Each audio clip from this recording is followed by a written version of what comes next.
Bienvenue, bienvenue à notre journée de formation. Bienvenue, bienvenue pour ce partage.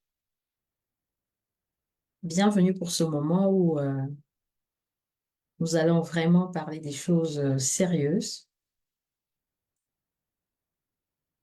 Alors, je commence déjà par poser la question de savoir nous allons vraiment, comment a été votre semaine? Comment les choses se sont passées depuis lundi? Comment ça a été? De mon côté, tout va bien, par la grâce de Dieu. Tout se passe bien. Tout s'est bien passé jusqu'à aujourd'hui. Et je rends grâce au Seigneur, tout va bien.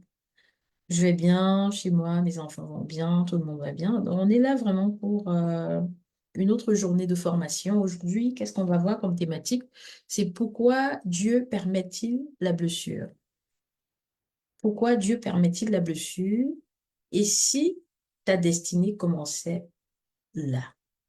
Si ta destinée commençait vraiment à partir de ce moment où tu te rends compte que tu vis des choses vraiment atroces, où tu as vécu des choses tellement compliquées.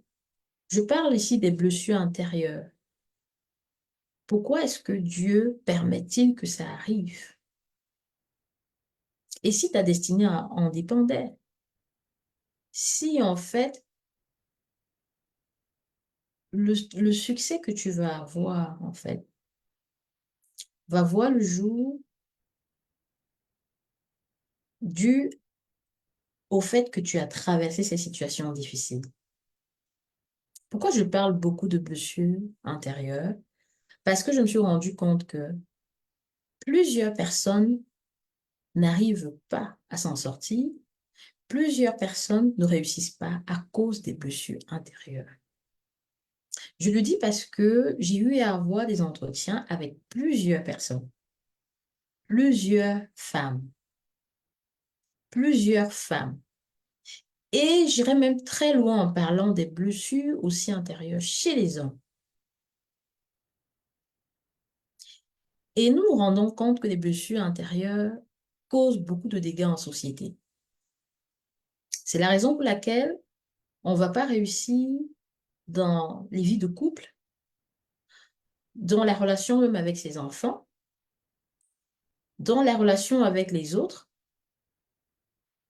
dans la relation peut-être avec ses collègues de service. On va voir que ces blessures vont également nous empêcher parfois de pouvoir entreprendre et de réussir financièrement, d'être libre financièrement. Elles vont vraiment causer un blocage. Mais pourquoi est-ce que Dieu permet que nous puissions vivre ces blessures? Pourquoi est-ce qu'il n'empêche pas qu'on puisse les vivre? Et si ta destinée commençait à ce moment-là? Si c'était le moment où, oui, après ces pleurs, tu vas te lever vraiment comme une guerrière ou comme un guerrier pour pouvoir avancer.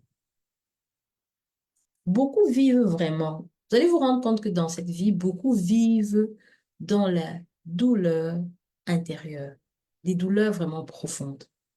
Lorsque je parle des blessures, je vais parler par exemple de quoi? Du rejet. Une personne, tu te sens rejeté, tu as été rejeté. Genre, tu as été tellement accusé, on t'a rejeté, on t'a abandonné.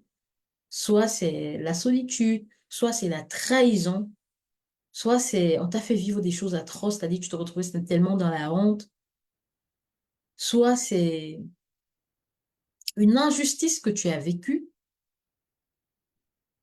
ces choses-là qui t'ont carrément réduit au silence, au point où même parler, tu n'oses plus parler, tu n'oses même plus, c'est-à-dire exprimer qui tu es, parce que ça va très mal. Le plus souvent dans notre communauté, on va banaliser ces choses-là. On va trouver que lorsqu'une personne se plaint, se lamente tous les jours de ces situations vécues, des situations traumatisantes vécues, on ne va pas faire attention à cela. Pourtant, quand on va bien fouiller, aller en profondeur, on va se rendre compte que une âme malade, c'est-à-dire une âme qui porte, qui souffre de ces blessures-là, ne va pas pouvoir faire quelque chose de grand. Et il m'est arrivé de me poser la question de savoir, mais on veut le changement dans notre continent. On veut voir la transformation. L'Afrique, par exemple, regorge des matières premières.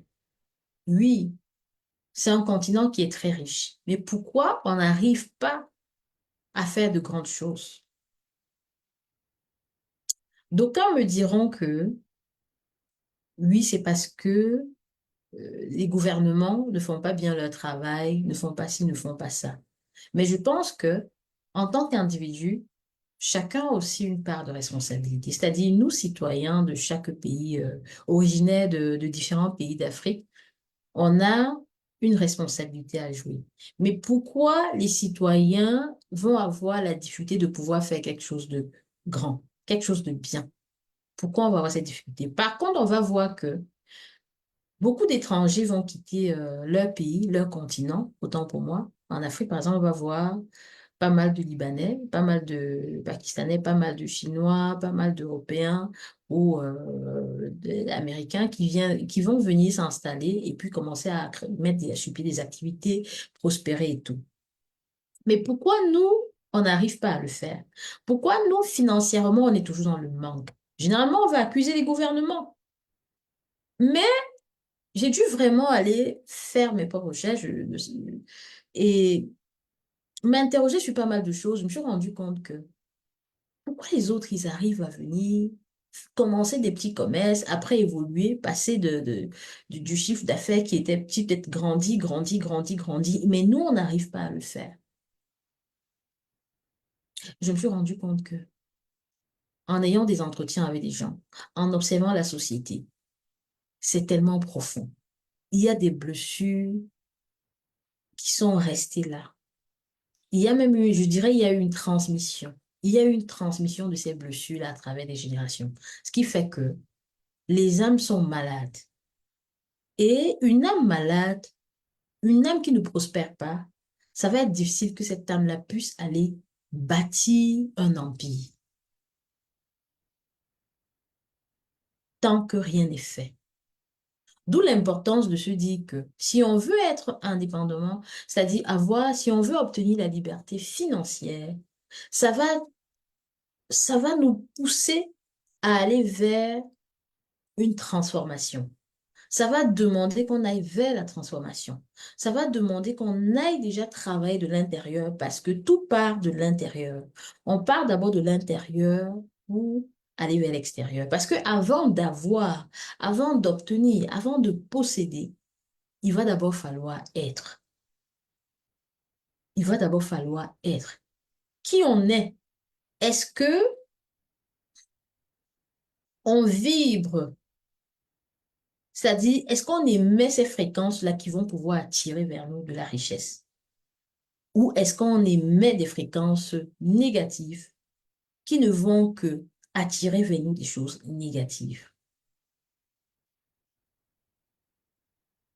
Donc, on va se rendre compte que ces blessures-là vont tellement plonger les gens dans des schémas qui vont être toxiques, des schémas qui vont saboter même la réussite de chacun. Parce qu'on va voir que Dieu, quand il dit, bien-aimé, je souhaite que tu prospères à tous égards, comme prospère l'état de ton âme. Ça voudrait dire que tout dépend de l'état de l'âme de tout un chacun. Mais on aura tendance à banaliser, à se dire, oui, qu'est-ce que je vais apprendre comme activité? Qu'est-ce que je vais apprendre? Je vous assure qu'une personne qui a l'âme malade, tu peux beau aller suivre différentes formations, mais tant que c'est pas réglé dans ta tête, tant que ce volet-là n'est pas abordé, tant qu'il n'y a pas une réelle transformation, pour que tu puisses restaurer ton âme, pour que tu puisses guérir des blessures, bien que tu aies payé des formations même de 20 000 ou 30 000 euros, tu ne vas pas pouvoir t'en sortir. Tu ne vas pas pouvoir aller et mettre ce que tu as appris en pratique, vraiment arriver à un certain niveau.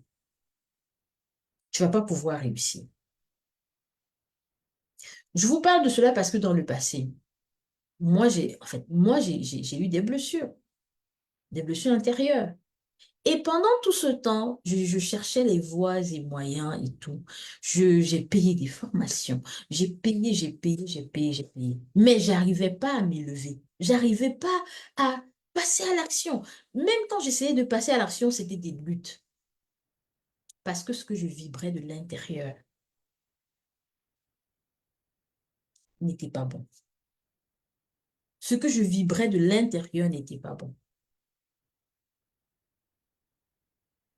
On se plaint tellement du manque financier, on se dit que il suffit d'avoir de l'argent pour commencer, afin qu'on puisse, c'est-à-dire on va juste avoir de l'argent, on va commencer une activité. Mais je ne te parle pas, je suis coach business, mais je ne te parle pas de cette activité, la petite activité que tu veux juste faire pour pouvoir manger, juste pour pouvoir, mais je te parle concrètement de, de, d'être restauré pour aller bâtir un empire. Parce que c'est ce que Dieu veut. Dieu veut que nous allions vers la création. Une création qui a son image. Pas quelque chose de petit. Mais oui, c'est vrai qu'on va partir de rien. Je veux dire, quand je dis de rien, je veux dire, je ne te demande pas de venir avec gros capital et tout. Mais ce qu'il faut, c'est ton intérieur d'abord. Alors, beaucoup vont vivre des situations douloureuses, c'est-à-dire être rejetés. Peut-être dans ta famille, ce sont tes parents qui t'ont rejeté. Peut-être tu t'es senti rejeté par tes parents. Peut-être tu t'es senti rejeté par, je sais pas, par ton époux, par, je sais pas, par ta fiancée, par, je sais pas. Peut-être tu as été rejeté, abandonné, humilié, trahi, maltraité. Peut-être tu as vécu une injustice très grave. On t'a accusé de ci ou de cela. Et que tu en as tellement souffert et que tu t'es demandé un moment, où est Dieu dans tout cela? Où est-ce qu'il est? Pourquoi il est où? Pourquoi est-ce que je vis ces choses-ci? Mais si je te dis que, est-ce que tu te rends compte? Est-ce que tu t'es un jour posé ces questions? Est-ce la fin? Mais et si ta blessure n'était pas une fin? Mais si tout ce que tu as vécu n'était pas une fin? Si ce n'était pas si ce n'était pas une fin, mais plutôt un appel divin. Si ces situations-là, et si ces situations-là étaient là pour te pousser vers ta propre transformation afin de découvrir qui tu es réellement, que dirais-tu? Et si Dieu voulait transformer ta douleur en mission, ta honte en guérison, ton rejet en restauration, et si Dieu, c'est ce qu'il veut faire au travers de toi pour que tu sois une réponse à un problème? Ce que tu vas savoir, c'est que le rejet, en fait, intérieur, ou les blessures intérieures, n'est pas toujours voulu par Dieu. Déjà, premièrement. Parce que parfois, face à certaines situations, beaucoup pourraient se dire, oui, pourquoi Dieu permet que je vive cela et ne plus croire en Dieu. Se déconnecter en se dit, ben, il aurait dû être là et tout. Ce n'est pas toujours voulu par Dieu ce que tu vis, parce que tu vas comprendre que depuis des années, depuis voilà, la chute adamique, il y a eu le péché qui est rentré dans le monde, ce qui fait que les autres, parfois, vont agir, peut-être vont te faire du tort, ou toi aussi, tu vas commettre des erreurs, c'est-à-dire, et toutes ces choses-là. La question, plutôt, c'est de savoir, au lieu de rester dans des accusations, l'amertume et tout, c'est de comment je fais pour m'en sortir. Qu'est-ce que ces blessures que je vis, qu'est-ce que ça m'enseigne? Qu'est-ce que je dois apprendre de cela? Parce que si tu es dans l'accusation, de vouloir accuser Dieu, ça ne va pas t'aider. Tu vas, au contraire, beaucoup plus t'enfoncer. Tu dois plutôt te comprendre que Dieu n'est pas l'auteur du mal. Il ne désire pas que nous souffrions, en fait, ni dans notre corps, ni dans nos âmes. Il ne voudrait pas, il ne veut pas que nous souffrions. Il dit bien, bien aimé, je souhaite que tu prospères à tous égards. Son souhait est que nous puissions vivre sur la terre dans la prospérité. Prospérité à tous égards. C'est-à-dire que au niveau de ta famille, qui est de l'harmonie, que tout prospère, les relations entre ton conjoint et toi, ou tes enfants et toi, ta famille élargie et toi, dans tes relations avec les amis, les autres, au niveau de l'entrepreneuriat, là où tu travailles, que tu gagnes beaucoup d'argent. Il voudrait que nous prospérions dans tout. Mais le mal a été introduit sur la terre. Donc, les douleurs que nous allons vivre, voilà, ça ne dépend pas toujours de lui. Mais il est vrai que parfois Dieu aussi, pour appeler certains, il va laisser que, parce que Dieu, parfois, pour appeler quelqu'un, ça peut être douloureux pour qu'il t'appelle, c'est-à-dire, pour qu'il parle à ton cœur. Il dit, je t'amènerai au désert et je parlerai à ton cœur. C'est-à-dire qu'il peut permettre vraiment que certaines situations t'arrivent. C'est-à-dire que tout est fait à dessein, au point où tu vois, tout est fait à dessein. Mais seulement tu vas te rendre compte que un moment de la famille te déteste, tout le monde te déteste, même pour rien. On ne supporte pas ce que tu dis. On te rejette, on t'accuse matin, midi, soir de tout. On t'accuse matin, midi, soir. Tu te demandes, mais qu'est-ce qui se passe et tout? Mais c'est parce que Dieu voudrait que tu ailles chercher sa face. C'est parce qu'il veut t'utiliser, mais il veut juste que tu ailles chercher sa face. Et quand tu vas aller chercher sa face, tu vas te retourner vers lui parce que tous t'ont rejeté. C'est là où il va commencer à te remplir. Il le permet pourquoi? Parce que s'il ne le permettait pas, alors qu'il veut t'utiliser, tu serais resté toujours avec les autres dans la zone de confort, le même truc et tout. Mais pourtant, il a besoin de toi pour résoudre un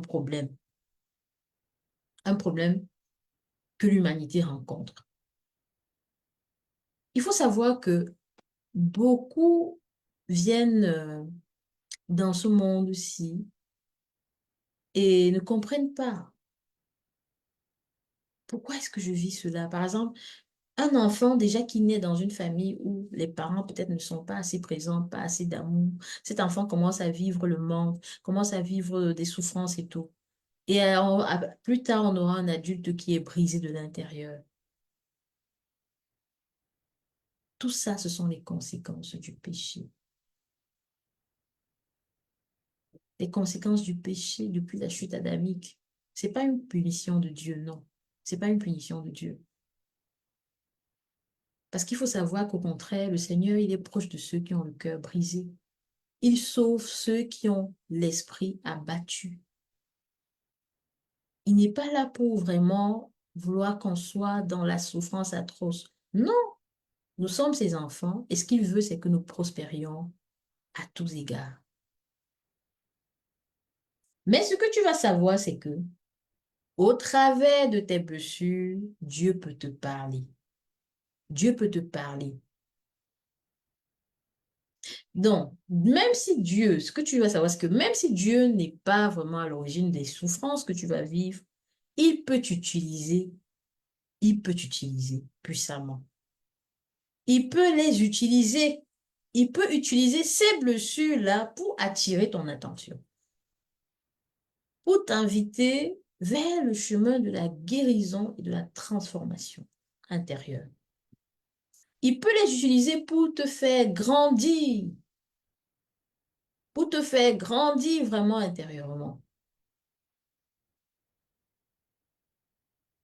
D'ailleurs, tu vas savoir que beaucoup découvrent leur foi au cœur de la douleur.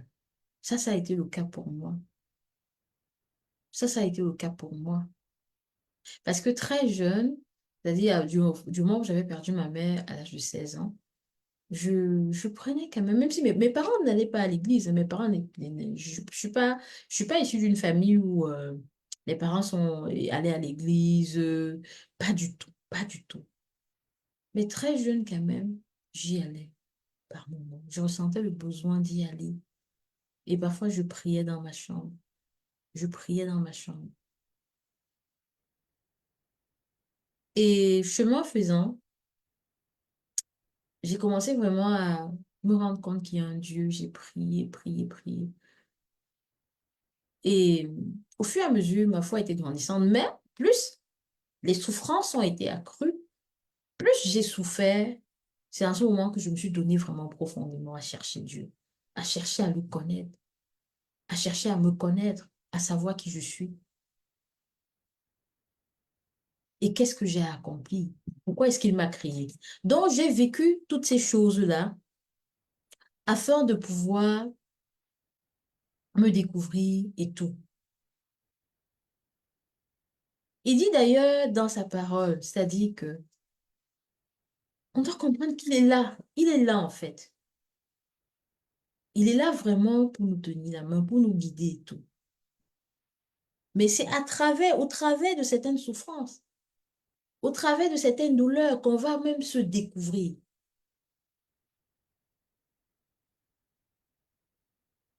Par exemple, l'apôtre Paul dans la Bible, il parlait de quoi? Il parlait de ses souffrances. Il parle de ses souffrances comme, c'est-à-dire que, comme un lieu de grâce.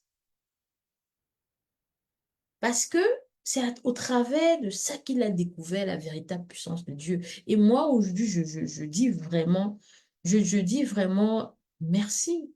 Merci pour ces souffrances qu'il y a eu dans ma vie parce que si j'avais pas connu certaines souffrances, je ne serais pas la femme que je suis aujourd'hui. Je ne serais pas. Je serais juste en train de me contenter de vivre une vie pour vivre. Vivre une vie pour vivre, c'est par exemple se dire, je me concentre uniquement sur moi, c'est-à-dire je me dis, OK, je trouve un travail, je travaille, je gagne beaucoup d'argent, mais je me fais plaisir, j'achète ma voiture, j'achète ma maison, oui, je donne un peu d'argent parfois à la famille en Afrique, je construis mes maisons, je m'occupe de mes enfants, de ma famille et tout, machin. Non. Mais mes souffrances, ce que j'ai vécu, ce que j'ai eu comme blessure, ça m'a poussé à chercher Dieu, à pleurer, à rentrer dans l'intimité avec Dieu, à pleurer vraiment, de me dire, mais Seigneur, pourquoi je vis cela? Qui suis-je? Qui est-ce que tu es? Ça m'a amené à chercher à connaître Dieu, à savoir qui il est, qui est le Seigneur Jésus-Christ. Ça m'a poussé à découvrir, à chercher. Je ne parle pas de religion, je ne parle pas de religion. Je parle vraiment de la connexion profonde avec Dieu, mais pas de religion. Je suis allée vraiment à la découverte. Et aujourd'hui, je continue de chercher la face du Seigneur. Je continue de chercher à comprendre sa parole. J'ai découvert que la Bible, c'est un livre où il y a toute mon histoire, tout y est, tout y est. C'est au travers de cela que j'ai commencé à comprendre le pourquoi je vivais certaines situations. C'est au travers de cela que, et en lisant la parole, en écoutant les enseignements, que j'ai compris quelle était la marche à suivre. Et c'est grâce à ces souffrances que j'ai pu découvrir ma mission de vie. Et c'est grâce à ces souffrances que j'ai pu me mettre sur le chemin de ma destinée. À comprendre que j'ai pas été créée pour m'occuper que de moi et ma famille, mais pour beaucoup plus. Je suis là comme un vase dans lequel Dieu doit déverser des choses qui vont aider sa nation. Je suis un vase disposé, ouvert pour recevoir ce que Dieu dépose en moi pour que sa nation puisse être bien.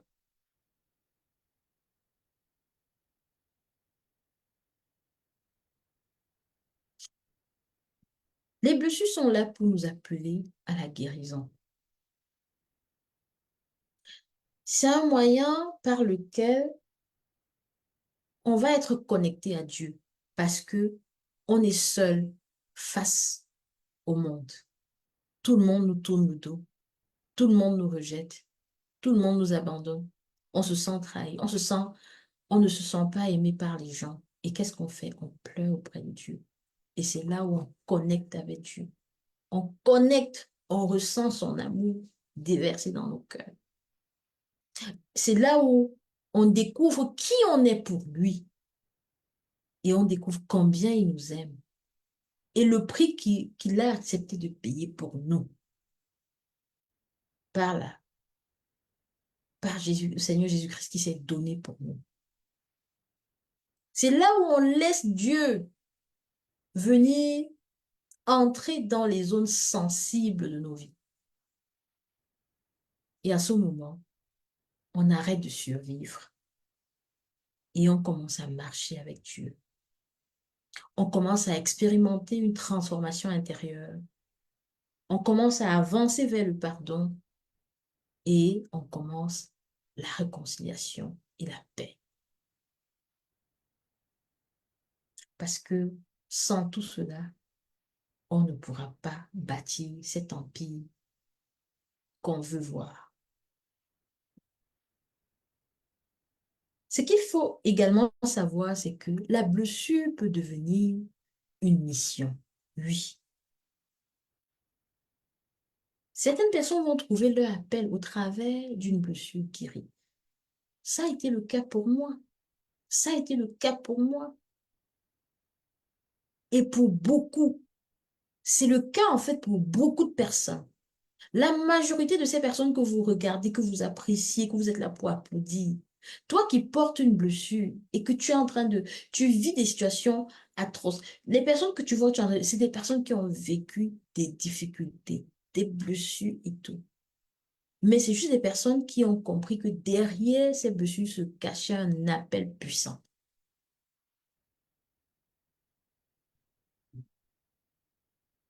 Et ces personnes vont devenir des témoins, des personnes qui vont venir, qui vont être là pour contribuer plus tard à la transformation des autres.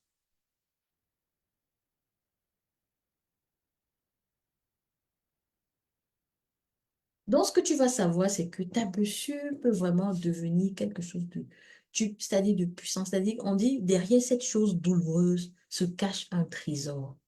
Tu es en train de parler de souffrance,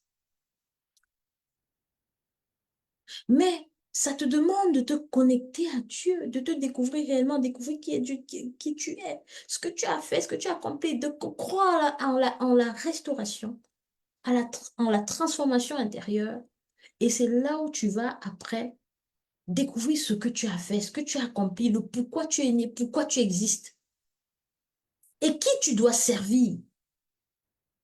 Parce que nous avons tous été créés pour une raison précise. Du moment où tu vis et que tu ne sais que tes propres intérêts, ça veut dire que tu es juste en train de vivre pour vivre. Ta vie, en réalité, du moment où elle ne sert qu'à toi, et peut-être à tes enfants, ton mari, tes parents, tes frères et sœurs, tes cousins, cousines, et qu'elle ne bénéficie pas à d'autres personnes, en fait, tu vis juste pour vivre. Dieu nous appelle à être des bénédictions pour des nations. Grâce à quoi? À nos talents, à tout ce qu'il va nous donner comme don et tout, tout ce qu'il va déposer en nous. Nous sommes des vases, en fait.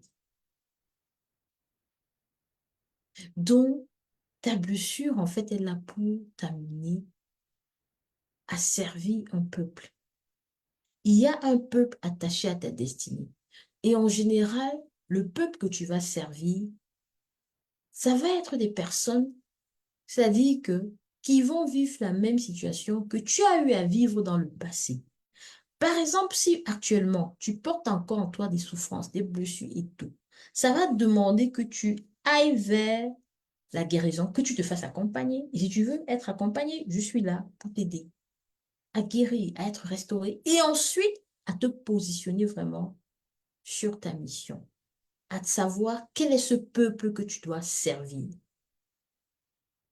Et c'est quand tu acceptes cette mission de te mettre là à disposition pour ce peuple-là que tu dois accompagner. Parce que du moment où tu es allé vers la guérison, la transformation, tu es déjà au point, par exemple, si je vais nous donner une note sur 10, peut-être tu as évolué, tu es au niveau 7. Tu es peut-être à 7. Et que te rends compte qu'il y a des gens qui sont encore peut-être au point 0, au point 1, au point 2. Alors, Dieu t'envoie tenir la main de ces personnes-là pour pouvoir les faire évoluer. Et Dieu voudrait qu'à ce moment, tu te disposes comme un vase dans lequel il va déverser des choses pour que tu viennes aider son peuple. Parce que crois-moi, Dieu ne descendra pas sur la terre régler certaines situations. Il a besoin des gens comme toi et moi qui vont accepter de prendre la responsabilité de se dire, OK, assez c'est assez, on ne veut plus voir des personnes souffrir à ce point. À cause de quoi, généralement? D'un manque de connaissances. Mais pourquoi? Parce qu'il y a des choses qu'on ne connaît pas. Et pourquoi il y a des choses qu'on ne connaît pas? Parce on ne connaît pas Dieu. Parce qu'on ne le connaissait pas. Du moment quand on vit une vie où on ne le connaît pas, on ne connaît pas ce qu'il dit dans sa parole. Je ne parle pas de religion. J'insiste vraiment, je ne parle pas de religion. Parce qu'on peut bien prier, parce que je me suis rendu compte d'ailleurs, beaucoup de chrétiens ont prié, ont prié, ont prié, mais en réalité, on ne connaît pas Dieu. On est dans la récitation, récitation, mais au fond, on n'a pas compris. Il y a des choses qu'on n'a pas compris. Sinon, comment expliquez-vous que on prie, mais quand tu regardes la majorité des chrétiens, on est toujours dans des trucs, ça veut dire que il y a une prière, mais c'est comme si, en quelque sorte, on prie, on, on, on, on va louer l'Éternel, on va dire des prières et tout, mais c'est comme si nous-mêmes, on est absent, on n'est pas vraiment en train de vivre, mais en fait, on n'est pas connecté, on est peut-être connecté, mais on n'est pas connecté à nous-mêmes. Il y a une barrière, en fait, il y a une barrière. Il y a quelque chose qui bloque, il y a quelque chose qui bloque, et c'est quoi? Mais ça va être le fait que on porte en fait, c'est-à-dire les traits des blessures intérieures. Et tant qu'on n'est pas restauré, on ne verra pas plus clair. Ça va être comme si on porte un voile, c'est comme si la mémoire à l'intérieur, le cerveau à l'intérieur est conditionné. On va beau prier, mais du moment où notre identité cérébrale, bien qu'on connaisse son identité en Christ, mais du moment où l'identité cérébrale à l'intérieur est entachée, il y a un dysfonctionnement. Il n'y a pas de congruence. Parce que l'énergie qu'on va donner, ce qu'on va vibrer, oui, on émet des prières, mais de l'intérieur, on vibre quoi? Qu'est-ce qu'on vibre de l'intérieur? Qu'est-ce qu'on vibre de l'intérieur? En résumé, Dieu ne t'envoie pas la blessure, mais il peut l'utiliser pour t'appeler à lui. Mais il veut que tu sois premièrement restauré. Il veut que tu sois restauré. Il veut que tu guérisses premièrement. Donc, il faut savoir que ces blessures peuvent également devenir un lieu de rencontre avec Dieu pour que Dieu te prépare ensuite à une mission puissante. Parce qu'il faut savoir que Dieu voit, il entend et il guérit les personnes blessées. On va par exemple là voir quelques personnages dans la Bible qui ont traversé ces situations-là. Et j'espère que ça va te permettre de comprendre en réalité, si tu es en train de vivre des situations pareilles, de comprendre en fait le mystère qu'il y a derrière. Il y a vraiment un mystère derrière. Et il est important que tu comprennes parce que le Seigneur le dit, son peuple meurt et souffre à cause d'un manque de connaissance. Aussi simple que ça. C'est parce qu'il manque de la connaissance. Moi, je le dis parce que dans le passé aussi, je manquais énormément de la connaissance. Je ne connaissais pas ces choses-là. Du coup, j'étais égarée. Je me perdais. Je te parle pas d'argent parce que généralement les gens pensent que oui, quand on a l'argent, non. Ah, dis donc, faut ce que tu racontes ces histoires. Si j'ai l'argent, je n'ai pas tous ces problèmes. Détrompe-toi. Détrompe-toi.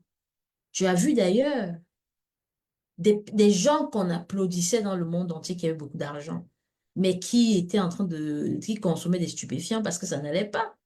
Au point où ils en sont arrivés à des trucs d'overdose et qui ont perdu leur vie. Ben, eux, ils avaient beaucoup d'argent. Il manquait de rien. L'argent contribue au fait que oui, tu puisses t'offrir tout ce que tu veux.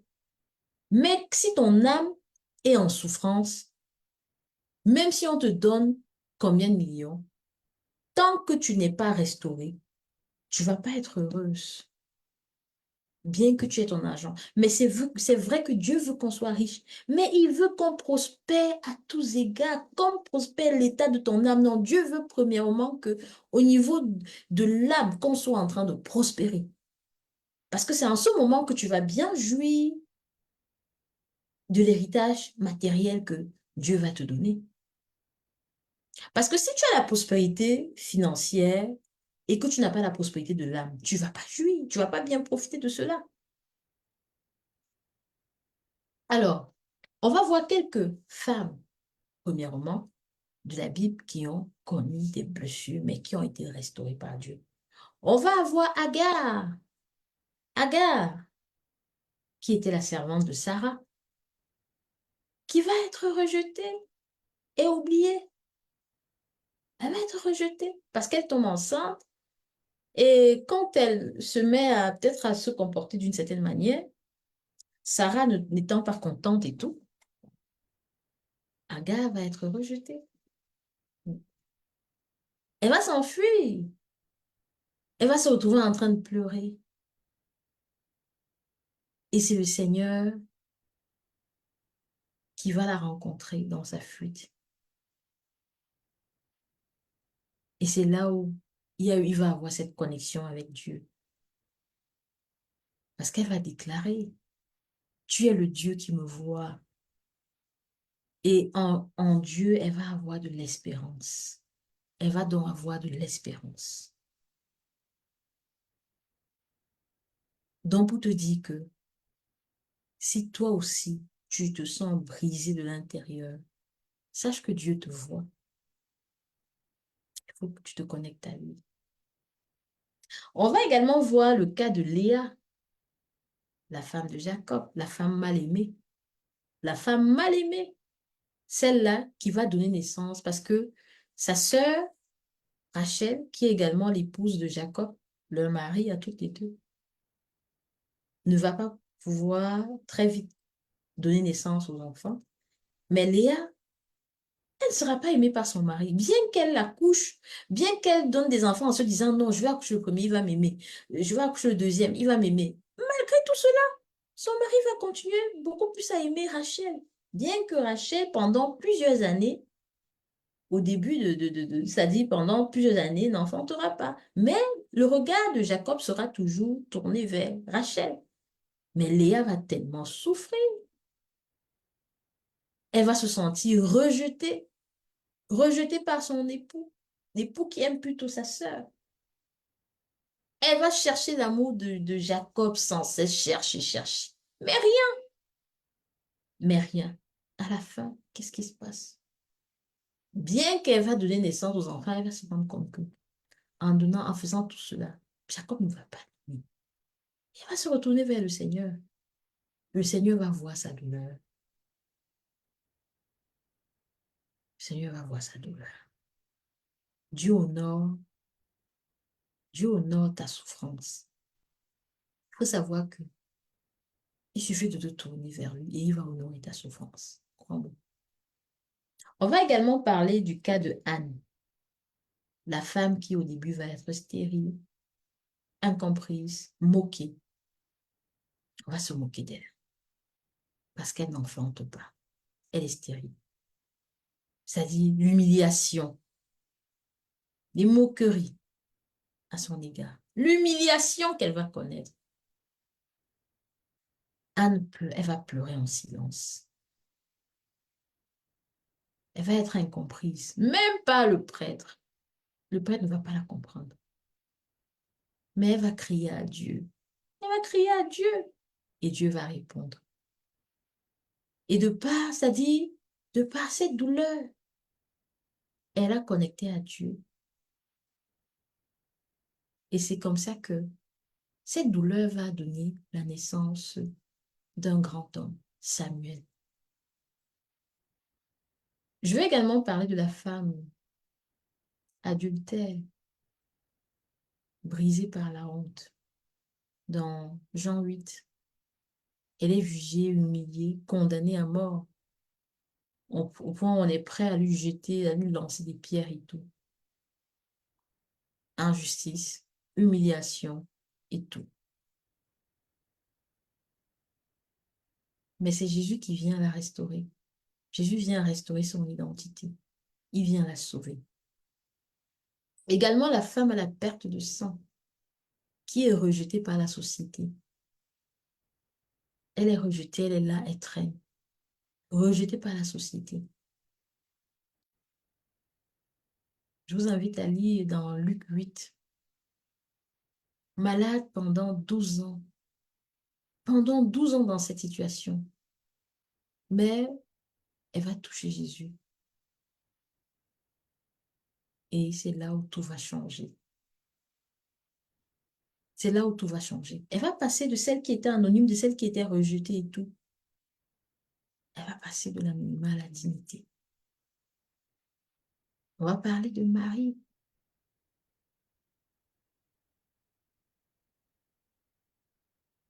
Marie, la mère de Jésus. Mais qui a été pourtant beaucoup plus silencieuse, hein, qui a été silencieuse, malgré tout ce que son fils vivait. Jésus qui a été insulté, attaqué et tout, mais elle était silencieuse. Mais croyez-moi qu'elle souffrait de l'intérieur. Mais elle est restée fidèle. Elle est restée fidèle. Également, n'oublions pas quelques hommes de la parole. Joseph. Joseph qui va être rejeté par ses frères. Joseph, le fils de Jacob. Joseph, c'est-à-dire que c'est Rachel en fait. Rachel, tout à l'heure, je parlais de Léa et Rachel. Joseph qui va être le fils de Rachel. Rachel va donner naissance plus tard à Joseph. Mais lui sera rejeté par ses frères. Ses frères ne vont pas l'aimer et tout. Donc, vous voyez que là, lui aussi va connaître des blessures. Il va être abandonné, rejeté par ses frères.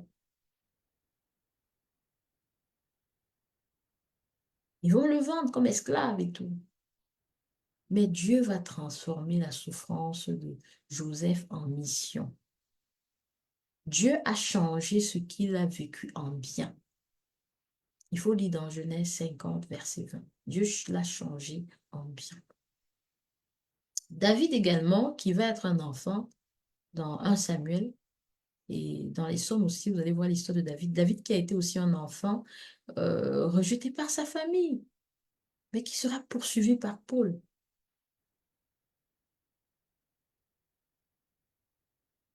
Mais à la fin, il va être restauré, il va être un grand roi.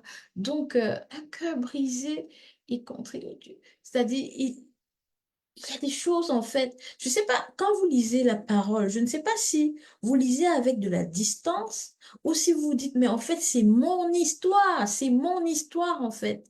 Moi, quand j'ai commencé à un moment à comprendre des choses d'une certaine manière dans la parole, c'est que je lis et je réalise qu'en fait, c'est mon histoire. Je dis, mais ça parle de moi.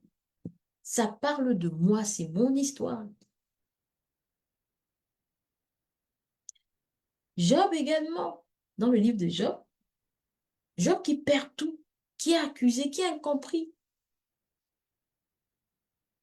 Il va vivre personnellement de la souffrance. Mais au travers de sa guérison, il va découvrir Dieu personnellement. Et c'est là où les choses vont changer parce qu'il va rester connecté à Dieu et Dieu va le restaurer, Dieu va lui donner plus de ce qu'il a même perdu avant.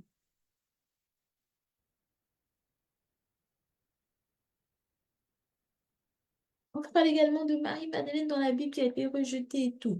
Le cas de Pierre, le cas du Seigneur Jésus-Christ lui-même qui a été rejeté, trahi, crucifié. Le cas de Jésus-Christ des blessures suprêmes. Mais qu'est-ce qu'il a fait? Il avait un prix à payer. Il voulait servir le peuple. Il s'est accroché et il a accompli sa mission.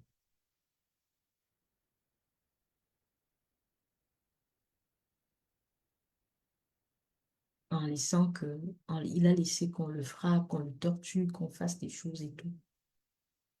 Parce que de par ces meurtrissures, nous, on devait être guéris. Pas ces blessures, ces meurtrissures, nous, on devait être guéris. Il a payé le prix pour. Je vais citer également quelques personnages contemporains. Parce que là, on parle des personnages dans la Bible et tout pour te faire comprendre cela. Mais peut-être tu ne comprends pas encore. Tu te dis, ben, qu'est-ce qu'elle est en train de raconter et tout. C'est des histoires de la Bible et tout. En quoi est-ce que ça me regarde? Nanana.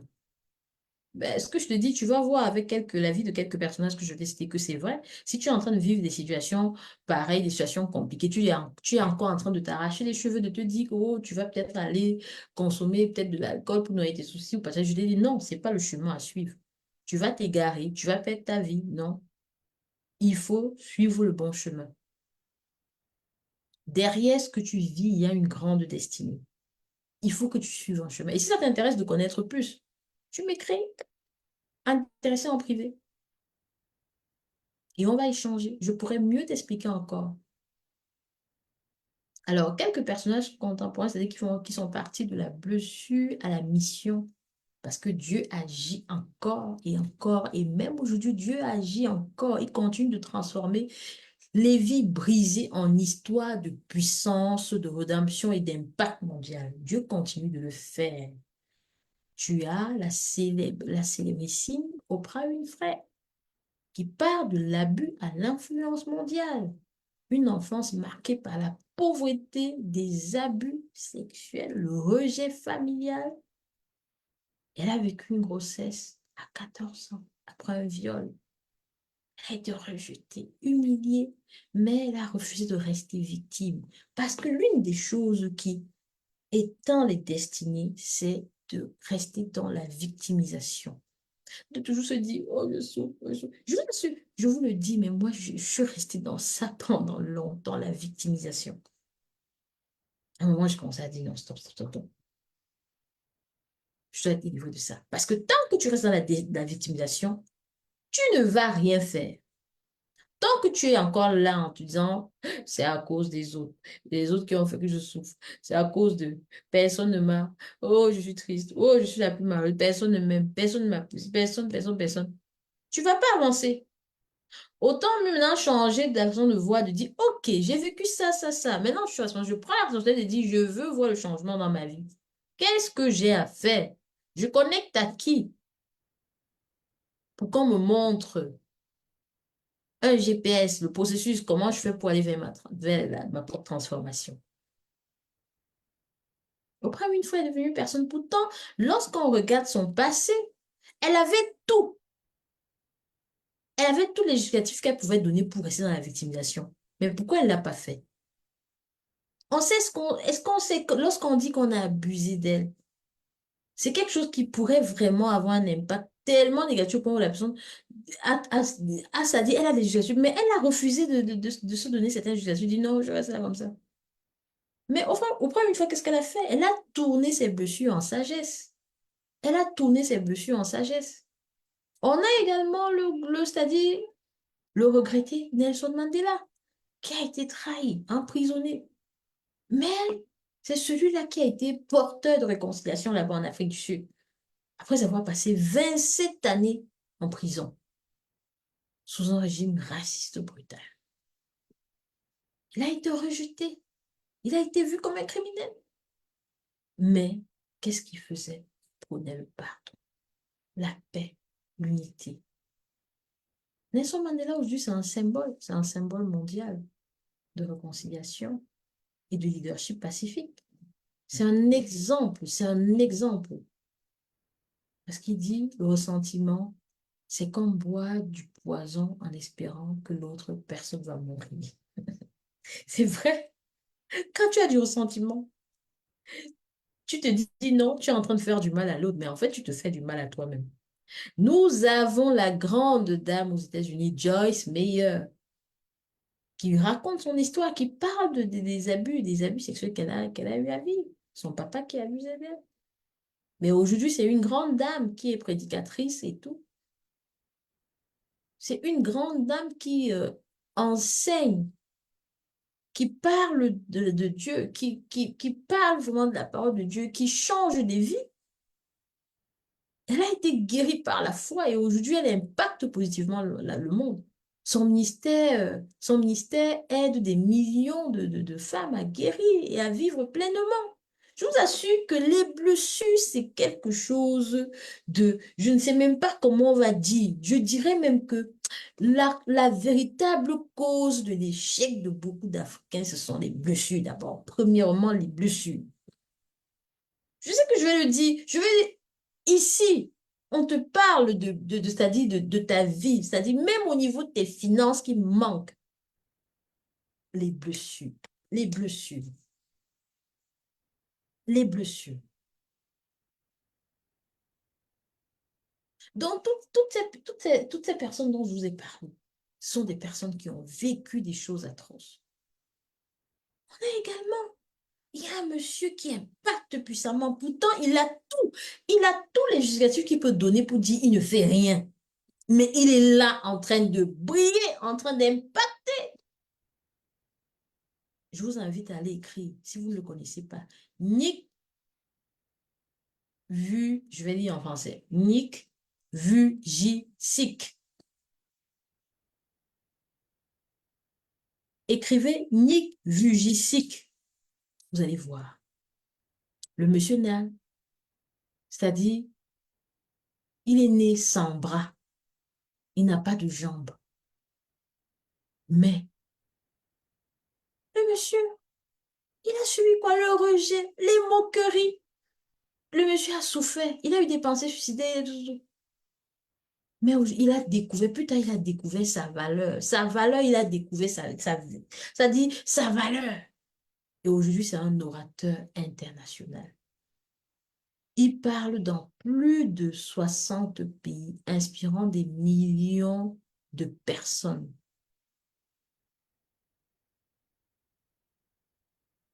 avec un message puissant. La vie sans membre, mais pas sans but. C'est-à-dire, il n'a pas de membre, mais il dit la vie sans membre, la vie sans les bras, les jambes, mais pas une vie sans but. Toi qui m'écoutes, quel est le but de ta vie? Quel est le but de ta vie, en fait? Quel est le but de ta vie? Il faut comprendre que ta blessure est là aussi pour t'amener. Dieu permet que ça arrive parce que ça doit t'amener vers le but de ta vie, la destinée. La destinée. Hmm.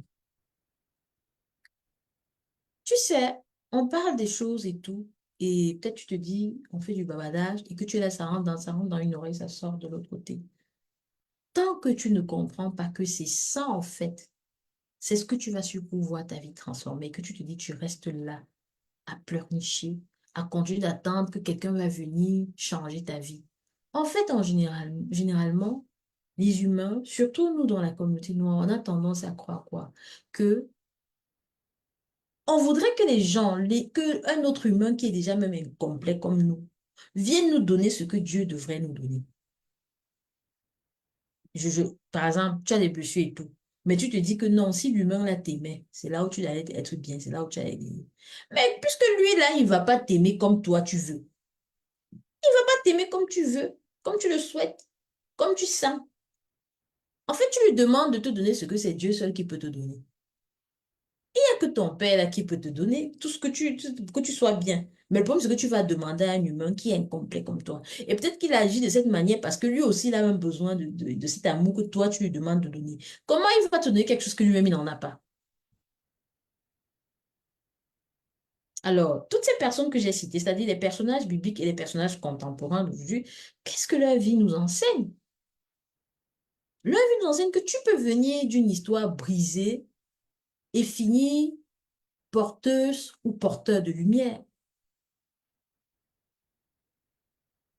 Leur histoire nous montre ce que le monde a voulu utiliser pour t'enterrer. Dieu peut s'en servir pour te planter, pour faire de toi une grande personne. Parce que Dieu agit toujours. Il agit toujours comme dans la Bible. Il a vu Agar pleurer. Il a vu Agar souffrir. Il est venu à son secours. Il a vu Léa qui n'était pas aimée, qui était la femme mal aimée. Il l'a honorée en faisant de ses enfants des tribus puissantes. Il a entendu le cri de Anne qui n'arrivait pas à enfanter. Et il lui a donné naissance à un grand homme, Samuel. Il a vu Marie-Madeleine, il a restauré. Il a ressuscité des destinées au travers de Jésus-Christ, du Seigneur Jésus-Christ. Donc, pour te dire que Dieu transforme les blessures en appel. Et Joseph, qui est devenu un grand homme, mais grâce à ses blessures, il a été rejeté. S'il n'avait pas rejeté et qu'il était resté chez eux et qu'on l'aimait toujours, on lui donnait de l'amour, il serait resté là à faire l'enfant à papa, papa, papa, papa, papa, parce que son papa l'aimait tellement. Mais il a fallu que ses frères le rejettent pour qu'il se retrouve là-bas. Et Dieu est passé par là, l'a pris. Dieu lui a fait passer, il est devenu un grand homme. Un grand homme.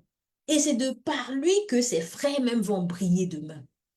C'est de par lui. Donc, il faut comprendre le processus. Tu es rejeté, tu as l'impression que c'est de par Joseph que ses frères maintenant vont venir et être sauvés.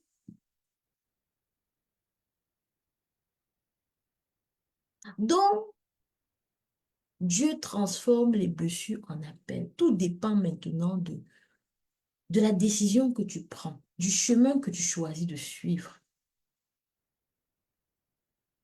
Bon à savoir, ta blessure n'est pas ton identité. Ta blessure ne détermine pas qui tu es en réalité. Connecte-toi à Dieu pour vraiment chercher à te connaître. Il faut savoir que Dieu voit, il entend, il guérit. Il n'a pas fini avec toi. Il attend juste que tu te connectes à lui. Il transforme, Dieu transforme. Je vous ai parlé des personnages de la Bible. Je vous ai parlé des quelques personnages. J'ai même pas cité tout le monde. J'ai pas cité, il y a tellement d'exemples. Il y a tellement d'exemples, moi y compris. Dieu transforme les larmes en témoignages, oui. Les douleurs en destinée. Comme Agar, comme Léa, comme Anne, comme Joseph, comme moi et comme toi. Toi, tu dois te lever. Donc, si ces enfants, c'est-à-dire, si ceci, ça t'a marqué, si tout ce que j'ai partagé, ça t'a vraiment touché le cœur et que tu comprends que ce que tu vis, les souffrances que tu vis, et tu te rends compte que c'est ça qui fait que tu n'arrives pas à te lever, c'est ça qui fait que tu n'arrives pas à prospérer, même financièrement, parce que je vous assure que tu peux avoir payé même toutes les formations de la terre, mais tant que sur ce point-ci, si tu n'as pas dealé avec ce point-ci, il n'y aura pas de productivité. On va aller te parler, par exemple, de briser les croyances limitantes et tout, machin. Mais qu'est-ce qui cause les croyances limitantes? Ça dit si on veut bien fouiller, qu'est-ce qui cause les croyances? Ce sont les blessures intérieures. Tant qu'on ne va pas toucher ce volet-là, parce que beaucoup souffrent de blessures intérieures. Même la personne qui va te dire non, je vais très bien, j'ai aucun problème. Beaucoup d'ailleurs, en parlant des hommes, des papas, beaucoup roulent dans des grosses voitures, qui sont bien habillés et tout, mais beaucoup portent des blessures, hein, blessures intérieures. Les femmes alors, n'en parlons pas, parce que les femmes, on va se rendre compte que ça va être très difficile pour des femmes de pouvoir briller même financièrement quand elles ont des blessures. Pourquoi? Parce que chez les femmes, nous sommes en fait beaucoup plus émotifs. Ce qui fait que quand l'âme est touchée, nous, on va beaucoup plus ressentir l'impact. C'est-à-dire, le fait, c'est que on aura du mal à nous déployer. On aura du mal à nous déployer. Vraiment, vraiment du mal à nous déployer tant que on n'a pas réglé ce problème-là.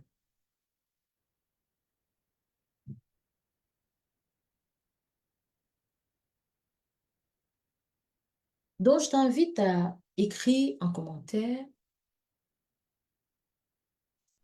si tu veux, si tu souhaites vraiment qu'on échange un peu plus par rapport à cela. Si tu te rends compte que tu as vécu une situation assez traumatisante ou une situation actuelle que tu es en train de vivre et que tu portes en toi des blessures intérieures, tu as vécu ces situations et que tu cherches à comprendre le pourquoi pourquoi tu vis ces choses-là et de savoir quelle est la marche à suivre, qu'est-ce que tu dois faire et tu te rends compte que tu n'arrives pas à briller financièrement et que c'est à cause de tout ça et que quand même quand tu essayes de te déployer à faire un petit commerce, à faire une activité ou même tu as un travail, tu travailles, tu es salarié, on te paie mais tu sens que tu n'es pas complète, tu sens qu'il y a quelque chose qui te bloque, tu sens que normalement, tu étais appelé à faire plus, mais tu te rends compte qu'il y a quelque chose qui te bloque et que ce qui te bloque sont ces blessures-là. Mais que tu sens que c'est comme si tu es appelé à faire autre chose, que tu...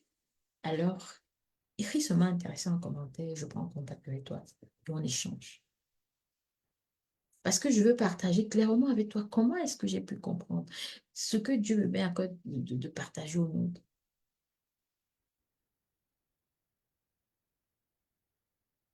Tu dois te connecter à Dieu.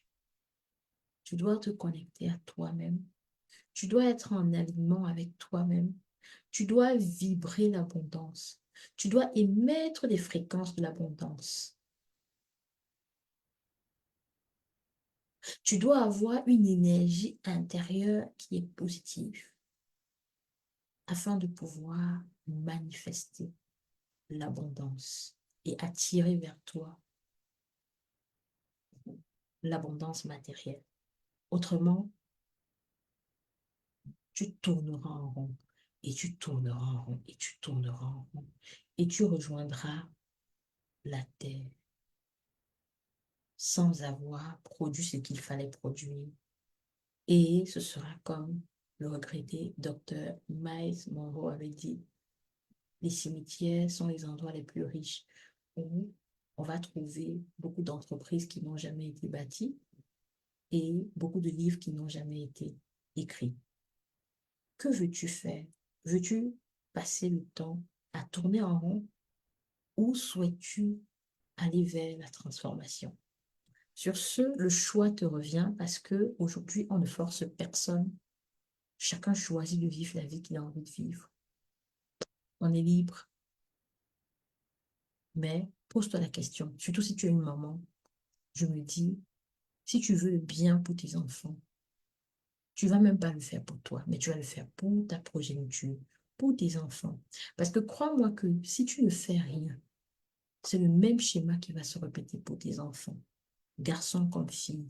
Et ça va se transmettre de génération en génération parce que tout ce que tu vois, ce que nous, on a vécu, c'est que déjà, c'était là. Nos parents ont vécu la même chose. Ma mère, avant de décéder, avait vécu la même chose. Et ma grand-mère, je suis avec la même chose. Et ainsi de suite. Je parle aussi même des hommes. Pareil, pareil. Donc, il est temps pour toi de te lever, de te dire, assez, c'est assez. Le choix te revient.